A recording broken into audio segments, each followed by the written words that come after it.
दोस्तों, आज हम जिस कहानी के सफर पर निकलने वाले हैं वो सिर्फ एक क्राइम थ्रिलर नहीं है, बल्कि एक ऐसा दर्दनाक और खौफनाक सच है जिसने पूरे देश की रूह कपा कर रख दी थी। राख वेब सीरीज की यह कहानी 1978 के उस चर्चित रंगा बिल्ला केस से प्रेरित मानी जाती है, जिसने भारत के हर माता पिता के दिल में एक अनजाना सा खौफ भर दिया था। उस वक्त दिल्ली के दो मासूम भाई बहन गीता और संजय चोपड़ा का अपहरण कर उनकी बड़ी बेरहमी से हत्या कर दी गई थी। हालांकि सीरीज में मेकर्स ने नाम, कुछ किरदार और घटनाएं बदली हैं, लेकिन इस कहानी के पीछे का दर्द और दरिंदगी बिल्कुल उसी खौफनाक सच की याद दिलाती है। चलिए सफर करते हैं साल 1978 की दिल्ली में।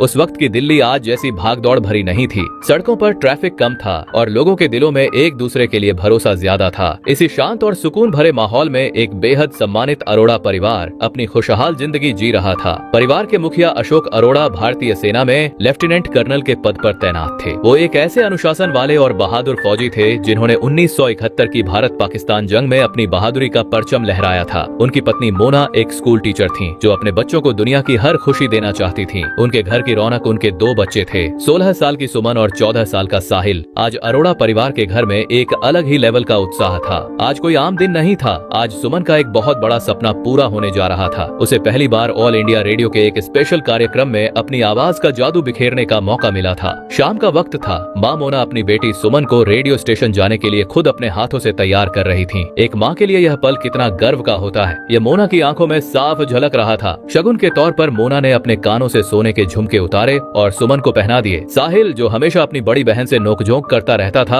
आज पूरी तरह से तैयार खड़ा था ताकि वो अपनी बहन को सुरक्षित रेडियो स्टेशन तक ले जा सके। घर का माहौल खुशियों और उम्मीदों से भरा था। दोनों भाई बहन हंसते मुस्कुराते हुए अपने माँ का आशीर्वाद लेकर घर से निकलते हैं, बिना यह जाने कि उनकी यह छोटी सी यात्रा आगे चलकर इस देश की सबसे खौफनाक और मनहूस कहानी बनने वाली है। सुमन और साहिल जैसे ही घर से थोड़ा आगे बढ़ते हैं, मौसम अचानक करवट लेता है। आसमान में काले घने बादल छा जाते हैं और जोरदार मूसलाधार बारिश होनी शुरू हो जाती है। तब ये दोनों बारिश से बचते हुए किसी तरह एक सरदार जी से उनके स्कूटर पर लिफ्ट मांगते हैं और बस स्टॉप तक पहुंचते हैं। उन्हें उम्मीद थी कि बस स्टॉप से कोई न कोई सवारी या बस मिल ही जाएगी, लेकिन बारिश इतनी तेज और भयानक थी कि सड़क पर एक परिंदा भी नजर नहीं आ रहा था। बस स्टॉप पूरी तरह सुनसान पड़ा था। समय रेत की तरह हाथों से फिसलता जा रहा था। सुमन के चेहरे पर रेडियो स्टेशन पहुंचने की टेंशन साफ देखी जा सकती थी। तभी साहिल अपनी बहन को तसल्ली देते हुए कहता है, दीदी, अगर हम दौड़कर जाएं तो शायद समय पर पहुंच सकते हैं। स्टेशन यहाँ से ज्यादा दूर नहीं है। लेकिन सुमन अपने भाई की बात से इनकार कर देती है। वो नहीं चाहती थी कि जिंदगी के इतने बड़े दिन, अपनी पहली परफॉर्मेंस से पहले वो पूरी तरह कीचड़ और बारिश में भीग जाए। तभी बारिश के धुंधलेपन के बीच उनकी नजर सड़क से गुजरती एक कार पर पड़ती है। यह एक विंटेज स्टाइल की हल्के हरे रंग की फिएट कार थी। दोनों भाई बहन तुरंत उस कार को रुकने का इशारा करते हैं। कार बिना रुके उनके सामने से तेजी से आगे निकल जाती है। एक पल के लिए सुमन की आखिरी उम्मीद भी टूट जाती है, लेकिन तभी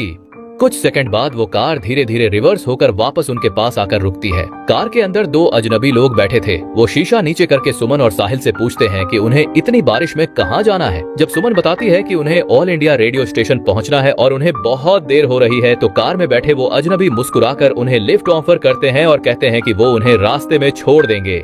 रेडियो स्टेशन पहुंचने की हड़बड़ी और बारिश से बचने की मजबूरी में सुमन और साहिल ज्यादा कुछ सोचे समझे बिना उस कार का दरवाजा खोलते हैं और अंदर बैठ जाते हैं। उस वक्त उन मासूमों को लगा था कि आखिरकार उनकी समस्या का हल मिल गया है, लेकिन असल में उन्होंने अपनी मौत की गाड़ी का दरवाजा खोल दिया था। इधर घर पर अशोक और मोना बड़ी बेसब्री से रेडियो के सामने बैठे थे। उन्होंने अपने सभी रिश्तेदारों और दोस्तों को पहले ही फोन कर दिया था कि आज उनकी बेटी सुमन रेडियो पर गाने वाली है। बाहर तेज बारिश हो रही थी और अंदर एक पिता का दिल गर्व से फूल रहा था। रेडियो पर कार्यक्रम शुरू होता है। एक के बाद एक कई कलाकारों के गाने बजते हैं। अशोक और मोना हर गाने के बाद उम्मीद करते कि अब अनाउंसर सुमन का नाम लेगा, लेकिन समय बीतता जा रहा था और सुमन का नाम कहीं नहीं लिया जा रहा था। शुरुआत में दोनों को लगा कि शायद मौसम खराब होने की वजह से रेडियो स्टेशन वालों ने शेड्यूल बदल दिया होगा या सुमन का नंबर सबसे आखिर में होगा। लेकिन जैसे जैसे घड़ी की सुइयां आगे बढ़ रही थीं, अशोक के माथे पर पसीने की बूंदें झलकने लगी थीं। कार्यक्रम अपने आखिरी पड़ाव पर पहुंच चुका था। तभी मोना घबराते हुए अशोक से कहती है, स्टेशन वालों ने कहा था कि अगर सुमन समय पर नहीं पहुंची तो उसकी जगह दीपा नाम की किसी और लड़की को मौका दे दिया जाएगा। और तभी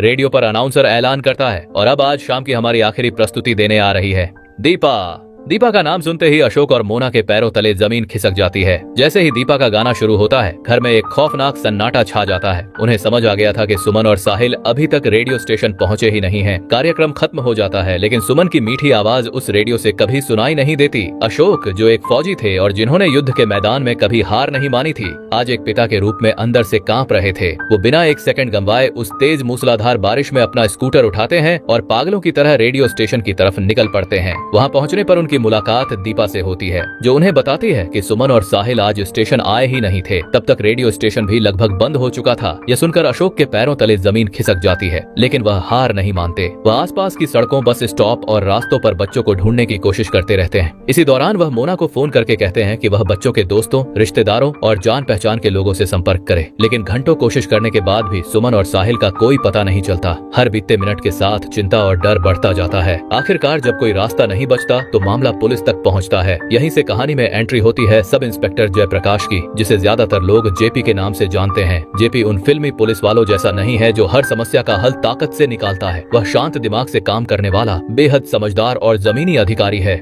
जयप्रकाश अपने पिता के हाथों का लाया खाना खा ही रहा था कि तभी उसके सीनियर एसपी का फोन बजता है। एसपी उसे बताता है कि शहर के एक बहुत ही सम्मानित और हाई प्रोफाइल आर्मी ऑफिसर के 2 बच्चे गायब हो गए हैं। मामले की गंभीरता और ऊपर के दबाव को समझते हुए जेपी अपना खाना बीच में ही छोड़ता है और अपनी टीम के साथ तुरंत अरोड़ा परिवार के घर पहुंच जाता है। घर के अंदर कदम रखते ही जेपी की पारखी नजरें पूरे मामले को स्कैन करने लगती हैं। वो इसे कोई आम गुमशुदगी का मामला मानने को तैयार नहीं था। वो अशोक और मोना से बच्चों की तस्वीरें लेता है और उनसे एक एक डिटेल गहराई से पूछने लगता है। बच्चों ने क्या कपड़े पहने थे, उनका व्यवहार कैसा था, आखिरी बार किसने देखा था। सारी बातें सुनने के बाद जेपी को एक ही शक होता है, अपहरण। उसका लॉजिक साफ था कि अगर किसी ने एक आर्मी ऑफिसर के बच्चों को उठाया है तो वो जरूर फिरौती के लिए फोन करेगा। यही सोचकर जेपी घर के टेलीफोन पर अपनी निगरानी लगवा देता है और जब वह वहाँ से जाने लगता है तो फोन की घंटी बजने लगती है। सब सन्न रह जाते हैं। अशोक कांपते हाथों से फोन उठाता है, लेकिन दूसरी तरफ कोई अपहरण करता नहीं था। दूसरी तरफ से आवाज आती है कि शहर के सरकारी अस्पताल के मुर्दा घर में 2 अज्ञात बच्चों की लाशें लाई गई हैं और पहचान के लिए किसी को आना होगा।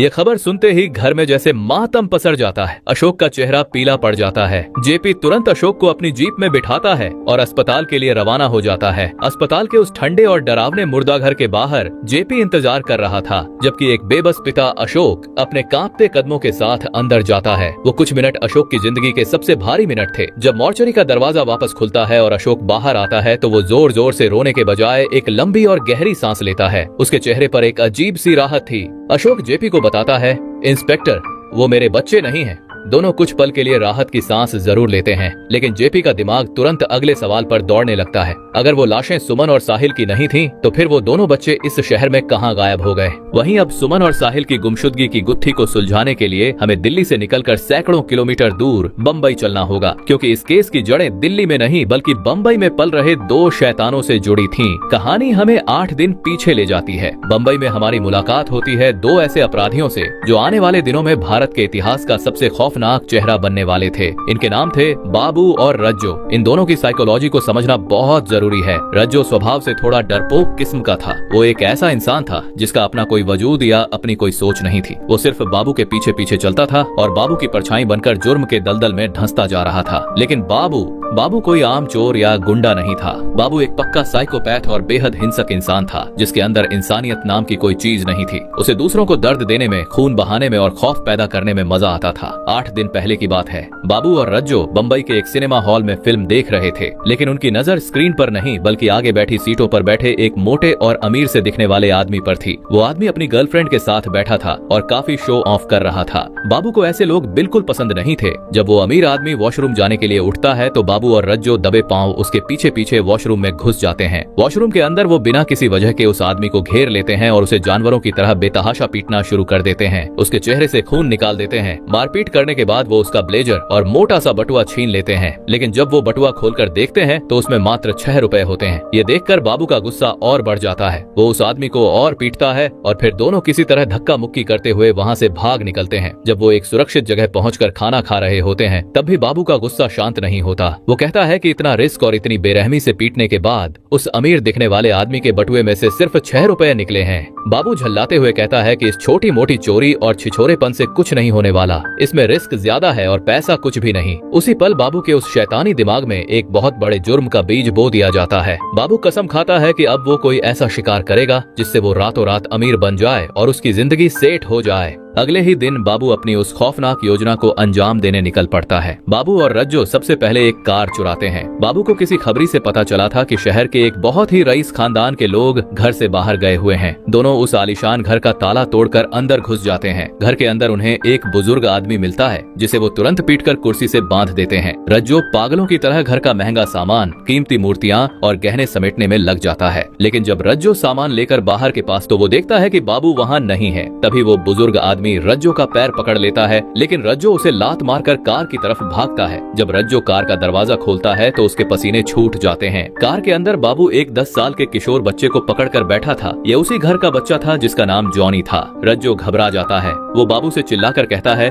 तू पागल हो गया है क्या? हम चोरी करने आए थे, तूने इस बच्चे को क्यों उठा लिया? इसे किडनैपिंग कहते हैं। पुलिस हमारा एनकाउंटर कर देगी। लेकिन बाबू के चेहरे पर एक डरावनी मुस्कान थी। बाबू कहता है, इन पीतल के सामानों से हमें कुछ नहीं मिलने वाला। इस बच्चे का बाप बहुत अमीर है, हम इसके बदले 2 लाख रुपए की फिरौती मांगेंगे। अब हम अमीर बनेंगे। पैसों के लालच में अंधा हो चुका बाबू उस बच्चे को लेकर शहर के बाहरी इलाके की एक गंदी सी सुनसान झुग्गी में आ जाता है। यहाँ से शुरू होता है मौत का वो खेल जिसने बाबू को पूरी तरह एक खूंखार दरिंदा बना दिया। बाबू फोन बूथ से बच्चे के पिता को फोन करता है और 2 लाख रुपए की फिरौती की मांग करता है। पैसे कहाँ रखने हैं, इसकी जगह तय कर दी जाती है। इधर झुग्गी में बैठा बच्चा जॉनी बहुत घबराया हुआ था। वो चालाकी से रज्जो से कहता है कि उसे टॉयलेट जाना है। रज्जो थोड़ा बेवकूफ था। वो बच्चे को झुग्गी के पीछे रेलवे लाइन की तरफ ले जाता है। मौका पाते ही वो मासूम बच्चा रेलवे ट्रैक के किनारे दौड़ लगा देता है। रज्जो घबराकर उसके पीछे भागता है और काफी मशक्कत के बाद बच्चे को पकड़कर वापस झुग्गी में ले आता है। दूसरी तरफ बाबू तय की गई जगह पर फिरौती के पैसे लेने पहुंचता है, लेकिन बच्चे का पिता बाबू से ज्यादा समझदार था।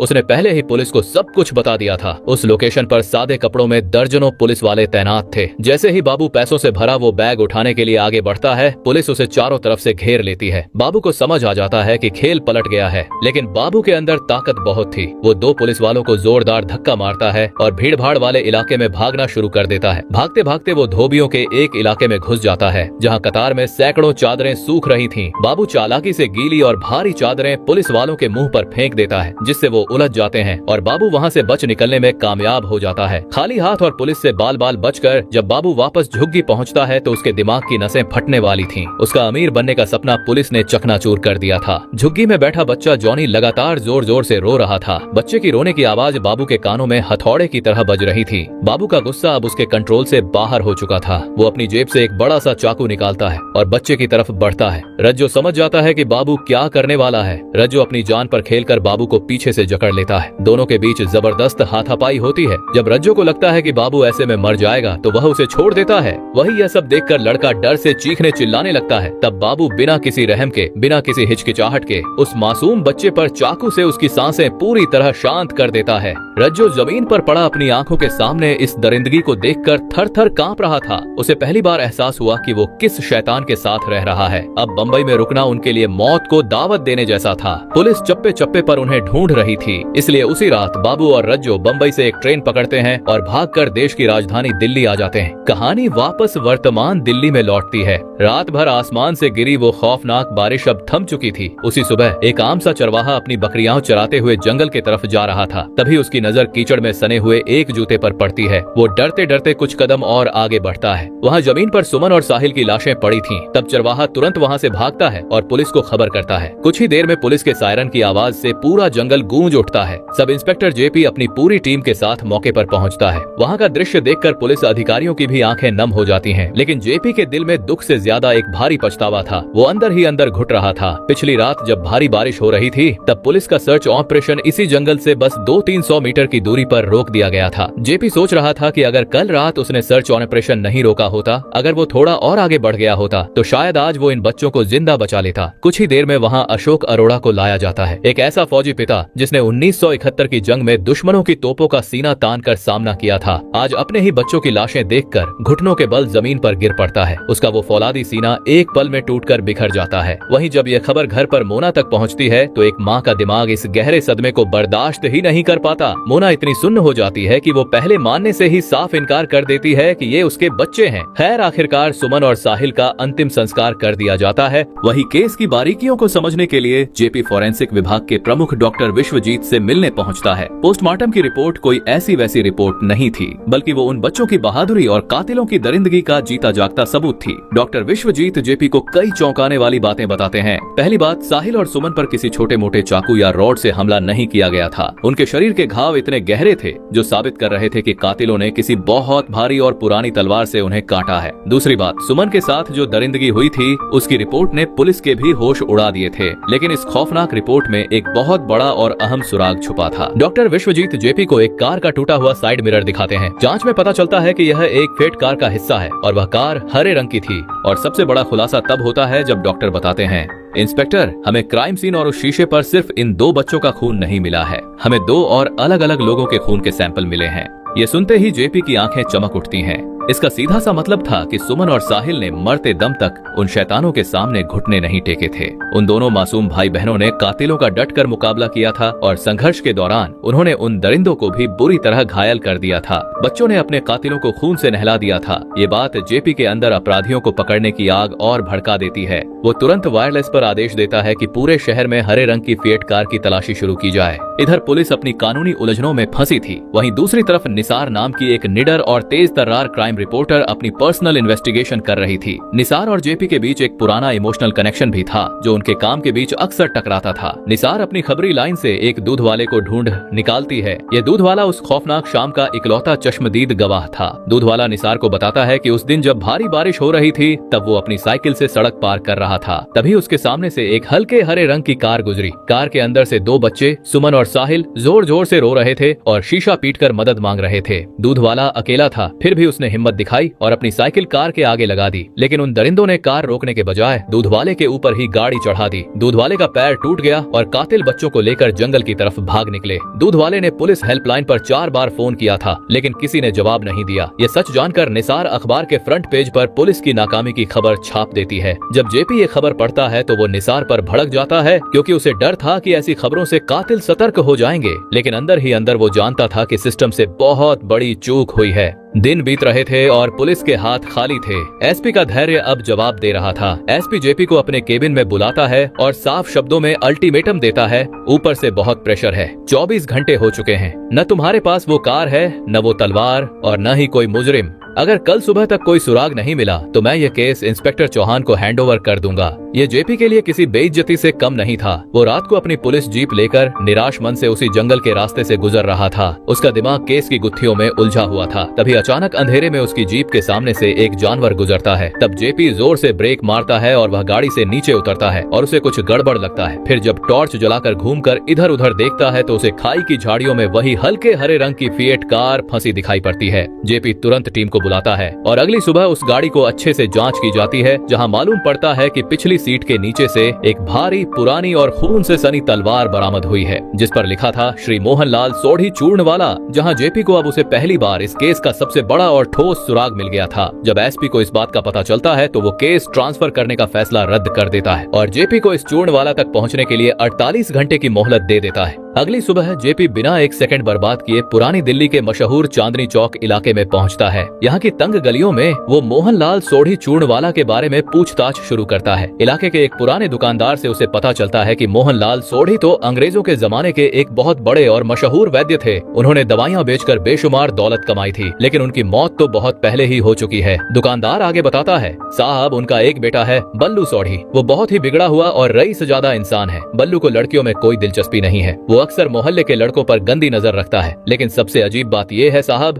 कि बल्लू पिछले कई दिनों से अपनी हवेली में दिखाई ही नहीं दिया है। ये सुनते ही जेपी का दिमाग तेजी से दौड़ने लगता है। गायब बच्चे, खून से सनी कार, मर्डर वेपन और अब एक लापता रईस ज्यादा। जेपी को समझ आ जाता है कि यह केस जितना सीधा दिख रहा है उतना है नहीं। लेकिन सबसे बड़ा सवाल यह था कि बल्लू सोढ़ी की हवेली की तलवार और कार उन कातिलों के हाथ कैसे लगी। इस सवाल का जवाब ढूंढने के लिए कहानी हमें एक बार फिर फ्लैशबैक में ले जाती है। आज से 4 दिन पहले याद है बाबू और रज्जो जिन्होंने बम्बई में एक बच्चे को बुरी तरह मारकर दिल्ली भागने का फैसला किया था। दिल्ली पहुंचने के बाद ये दोनों पूरी तरह कंगाल हो चुके थे। रहने का कोई ठिकाना नहीं था। ऐसे में रज्जो को दिल्ली में रहने वाले अपने एक पुराने दोस्त की याद आती है, प्यारे। प्यारे एक बहुत ही सीधा और अजीबोगरीब टैलेंट वाला इंसान था। वो दिल्ली के एक सस्ते से 5 स्टार बार में काम करता था। प्यारे का टैलेंट यह था कि वो अर्धनारीश्वर का गेटअप बनाकर एक ही समय में मर्द और औरत दोनों की आवाजों में गाने गा सकता था। दर्शक उसके इस टैलेंट पर खूब पैसे लुटाते थे। बाबू और रज्जो उसी बार में पहुंचते हैं जहां प्यारे अपना शो कर रहा था। शो खत्म होने के बाद जब प्यारे बाहर आता है तो उसी बार का एक रेगुलर कस्टमर प्यारे के साथ जबरदस्ती गंदी हरकतें करने लगता है। ये कस्टमर कोई और नहीं बल्कि चांदनी चौक का वही रईसजादा बल्लू सौड़ी चूर्ण वाला था। बल्लू नशे में धुत होकर प्यारे को परेशान कर रहा था। ये देखकर बाबू का पारा चढ़ जाता है। बाबू आगे बढ़ता है और बल्लू को एक जोरदार धक्का मारकर जमीन पर गिरा देता है। प्यारे बाबू की इस मदद से बहुत खुश होता है और उन दोनों को अपने किराए के कमरे पर पनाह दे देता है। कमरे में शराब पीते हुए प्यारे बातों बातों में बाबू को बताता है,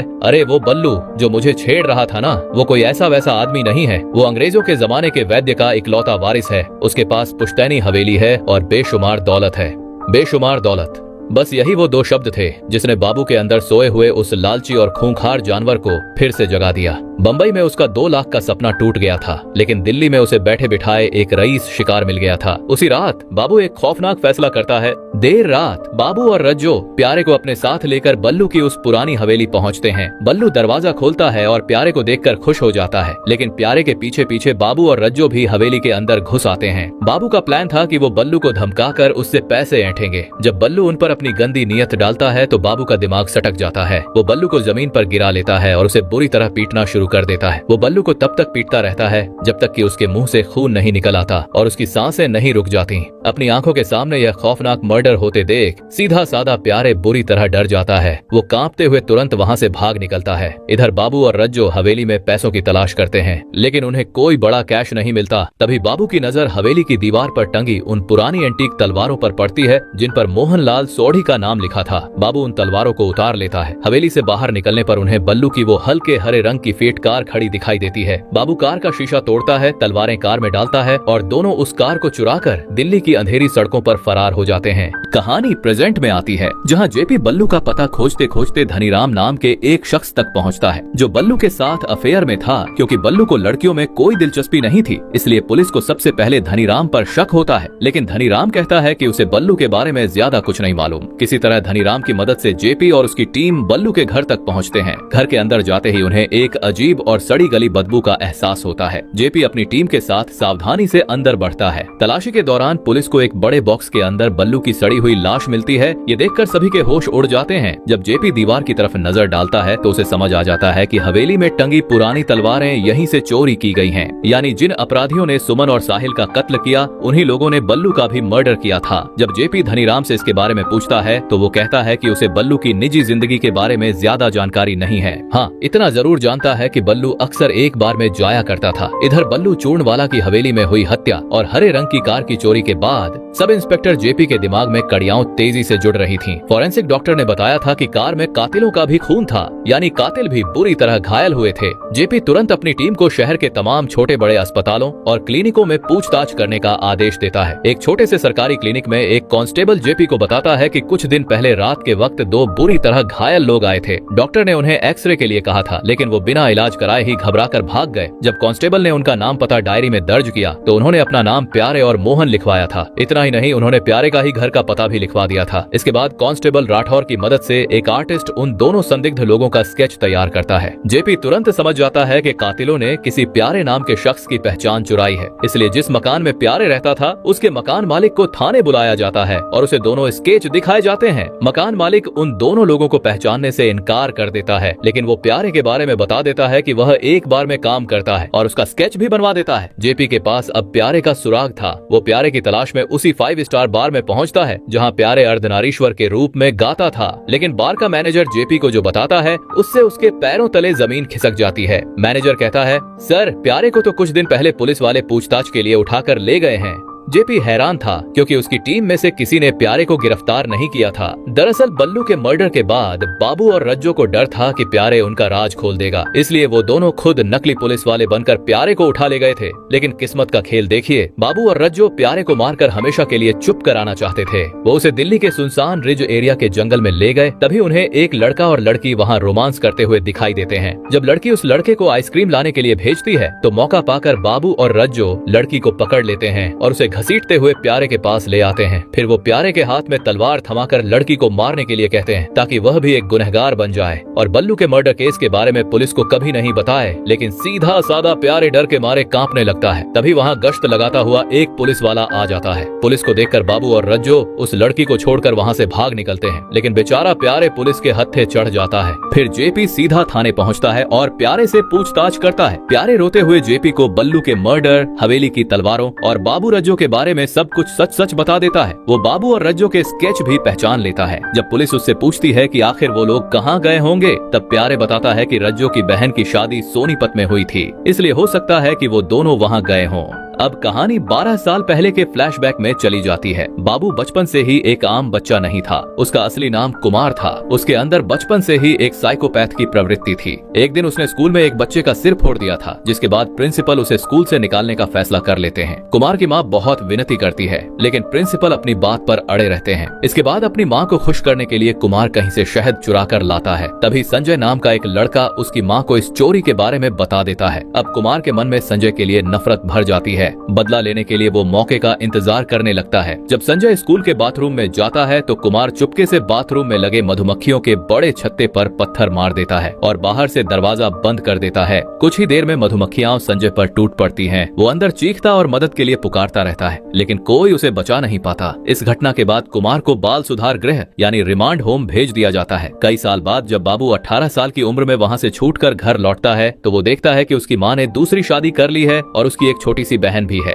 ये सब देखकर बाबू हैरान रह जाता है। दूसरी तरफ उसकी माँ अपने इस खौफनाक अतीत वाले बेटे को देखकर डर जाती है। उसे डर था कि अगर उसके दूसरे पति को कुमार के बारे में सब पता चल गया तो उसकी नई जिंदगी बर्बाद हो जाएगी। इसलिए वो बाबू को कुछ पैसे और अपने गहने देकर वहाँ से हमेशा के लिए चले जाने को कहती है। ये सुनकर बाबू अंदर से टूट जाता है। वो अपनी माँ से पूछता है, माँ अब तुम मुझसे प्यार नहीं करती हो ना? लेकिन उसकी माँ खामोश रहती है। यही खामोशी बाबू के अंदर सालों से जमा गुस्से को जगा देती है। इसके बाद बाबू बाहर से दरवाजा बंद कर देता है और पूरे घर में आग लगा देता है। आग तेजी से फैल जाती है। उस भयानक आग में उसकी छोटी सी बहन जिंदा जल जाती है, जबकि उसकी माँ बुरी तरह झुलस जाती है। उस दिन कुमार पूरी तरह मर गया और बाबू नाम का एक ऐसा दरिंदा पैदा हुआ जिसकी प्यास सिर्फ खून से बुझती थी। अब जेपी को पता था कि वो किस स्तर के शैतान का पीछा कर रहा है। उसे जानकारी मिलती है कि दिल्ली में कत्ल करने के बाद बाबू और रज्जो वापस मुंबई भाग गए हैं। जेपी अपने सीनियर्स के आदेशों को दरकिनार करते हुए मुंबई पहुंच जाता है। मुंबई में जेपी बाबू की जली हुई मां से अस्पताल में मिलता है। मां जेपी से रोते हुए कहती है,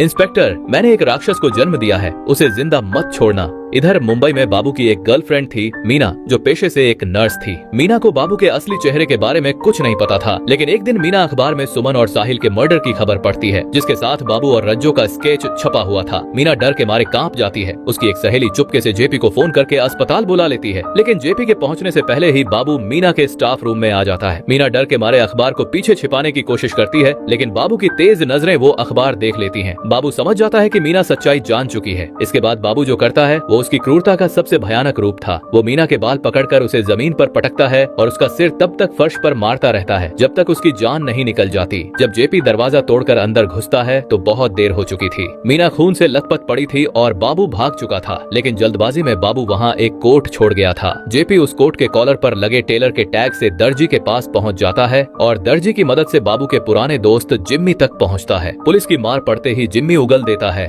बाबू और रज्जो पुलिस से बचने के लिए आगरा भाग गए हैं। जेपी तुरंत मुंबई से फ्लाइट पकड़कर आगरा पहुंच जाता है। आगरा में रज्जो ने एक बेगुनाह परिवार को उनके ही घर में बंधक बना रखा था। बाबू और रज्जो को एक देसी पिस्तौल मिल गई थी, लेकिन उसमें गोलियां नहीं थीं। जब वो दोनों गोलियां खरीदने शहर के एक तस्कर के पास जाते हैं तो एक हवलदार अखबार के स्केच से उन्हें पहचान लेता है। वो तुरंत थाने में खबर कर देता है। अब शुरू होता है आगरा की तंग गलियों और ताजमहल के बैकड्रॉप में एक रोंगटे खड़े कर देने वाला चूहे बिल्ली का खेल। पूरी आगरा पुलिस उस इलाके इलाके को सील कर देती है। बाबू और रज्जो पुलिस का घेरा तोड़कर भागते हैं। गलियों में, छतों पर और भीड़ के बीच भागते हुए वो सीधा आगरा के रेलवे स्टेशन पर पहुंच जाते हैं। वो एक चलती हुई ट्रेन में चढ़ जाते हैं, लेकिन जेपी भी अपनी जान की बाजी लगाकर उसी ट्रेन के डिब्बे में कूद जाता है। डिब्बे के अंदर भारी भीड़ थी। जेपी झपट कर रज्जो को दबोच लेता है। रज्जो, जो पहले ही डरा हुआ था, रोने लगता है और कहता है कि सारे कत्ल बाबू ने किए हैं। खुद को घिरता हुआ देखकर बाबू हैवान बन जाता है। वो ट्रेन में बैठी एक छोटी सी बच्ची के गले पर अपना खून से सना चाकू रख देता है। वो जेपी को धमकाता है कि अगर उसे जाने नहीं दिया तो वो बच्ची का गला काट देगा।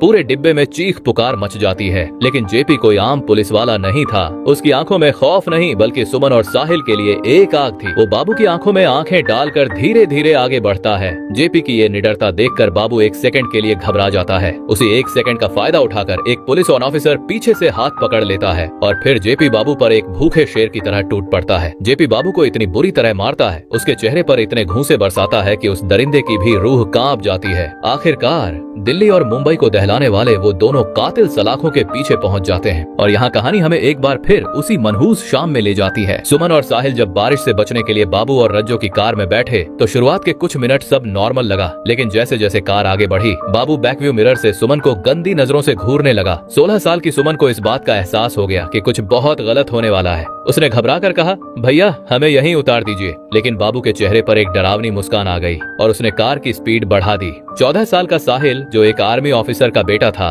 उसने हिम्मत दिखाते हुए कहा, गाड़ी रोको, मेरे पापा आर्मी में हैं, तुम्हें छोड़ेंगे नहीं। लेकिन बाबू नहीं डरा। जब उन बच्चों को लगा कि अब बचने का कोई रास्ता नहीं है तो वो डरे नहीं, वो रोए नहीं, बल्कि उन्होंने उन गुंडों पर हमला कर दिया। चलती कार के अंदर एक भयानक हाथापाई शुरू हो गई। साहिल ने पीछे से रज्जो का गला पकड़ लिया। खुद को बचाने के लिए रज्जो ने कार की सीट के नीचे से वो पुरानी तलवार निकाल ली और यहाँ साहिल ने जो किया वो सुनकर किसी के भी रोंगटे खड़े हो जाएंगे। साहिल ने उस तलवार को अपने नंगे हाथों से कसकर पकड़ लिया। तलवार की तेज धार से साहिल का हाथ बुरी तरह कट गया। खून की धार बहने लगी। इसी छीना झपट्टी के दौरान कार बैलेंस खो देती है और सड़क पर जा रहे उस दूध वाले को टक्कर मार देती है। बाबू कार को तेजी से भगाकर घने जंगल के अंदर ले जाता है। बारिश रुकने का नाम नहीं ले रही थी। बाबू कार से बाहर निकलता है और सुमन को बालों से पकड़कर बाहर घसीट लेता है। साहिल का हाथ पूरी तरह कट चुका था, उसका खून बह रहा था, वो कमजोर पड़ चुका था। फिर भी वो अपनी बहन को बचाने के लिए कार से बाहर आता है और रज्जो से लड़ने लगता है, लेकिन तभी रज्जो उस भारी तलवार से साहिल पर एक जोरदार वार करता है। साहिल तड़पते हुए जमीन पर गिर पड़ता है। इधर कुछ दूरी पर बाबू सुमन के साथ दरिंदगी की सारी हदें पार कर देता है। आबरू लुटने के बाद, शरीर टूट जाने के बाद भी वो 16 साल की लड़की हार नहीं मानती। सुमन कीचड़ से उठती है, पास पड़ा एक भारी डंडा उठाती है और बाबू और रज्जो पर पागलों की तरह वार करने लगती है। वो लड़ते लड़ते अपने भाई साहिल के पास पहुंचती है, लेकिन तब तक बहुत देर हो चुकी थी। साहिल की सांसें रुक चुकी थीं। अपने छोटे भाई की लाश देखकर सुमन का पत्थर जैसा हौसला टूट जाता है। वो साहिल के सीने पर गिरकर जोर जोर से रोने लगती है। तभी पीछे से बाबू आता है और उस भारी तलवार से सुमन के सिर पर एक ऐसा जोरदार वार करता है कि सुमन की आवाज हमेशा के लिए उसी जंगल के सन्नाटे में दफन हो जाती है।